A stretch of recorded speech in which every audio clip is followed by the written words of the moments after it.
Bible దేవుడు గనక తన కుమారుని పంపించి బలి చేసి ఆయన నమ్ముకోవటమే అంత ముఖ్యం అని భావించినట్లయితే సింపుల్గా స్ట్రైట్గా ఓల్డ్ టెస్టమెంట్లో భవిష్యత్తులో నా కుమారుడు ఒకడు వస్తాడు, వాడి పేరు యేసు, వాడిని ఈ విధంగా కొట్టి చంపేస్తారు, వాడిని మీరు నమ్ముకోండి.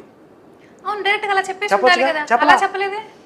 అసలు అది చెప్పకపోయినా పొంతం లేని వాక్యాలని కట్టుకథలు చేసి అటు తిప్పి ఇటు తిప్పి తిరగమోతేసి బోర్లేసి ఇవి చూసారా, ఇదిగో ఒక చోట ఏ ఉంది, ఒక చోట సు ఉంది, ఈ వాక్యంలో ఏసున్నాడు అంటారు. అదే చేసేది పాస్టర్ల జిమ్మిక్కు. ఇప్పుడు అంత తిప్పలేందుకు? ఇప్పుడు పాత నిబంధనలో చూస్తే కుష్ఠరోగి బట్టలను ఏ విధంగా చింపివేయవలెను అంటే ఏ పెట్టని తినాలి, ఏ పెట్టని తినకూడదు, కుడి జబ్బని యాజకుడికి ఇవ్వాలి గొర్రెను కోసిన తర్వాత, దాని బొచ్చును యాజకుడికి ఇవ్వాలి, ఇవి చెప్తాడు. ఇవే ముఖ్యం. ఇప్పుడు 100 కోట్ల మందికి అనంతకాలం పాటు స్వర్గానికి నరకానికి సంబంధించిన విషయాన్ని వదిలేసేసి గొర్రెల బొచ్చు గురించిను బైబిల్ దేవుడు గనక తన కుమారుని పంపించి బలి చేసి ఆయన నమ్ముకోవటమే అంత ముఖ్యం అని భావించినట్లయితే సింపుల్గా స్ట్రైట్గా ఓల్డ్ టెస్టమెంట్లో భవిష్యత్తులో నా కుమారుడు ఒకడు వస్తాడు, వాడి పేరు యేసు, వాడిని ఈ విధంగా కొట్టి చంపేస్తారు, వాడిని మీరు నమ్ముకోండి. అవును, డైరెక్ట్గా అలా చెప్పొచ్చుగా?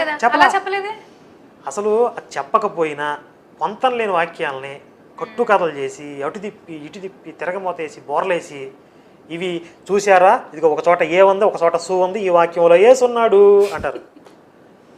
అదే చేసేది పాస్టర్ల జిమ్మిక్కు.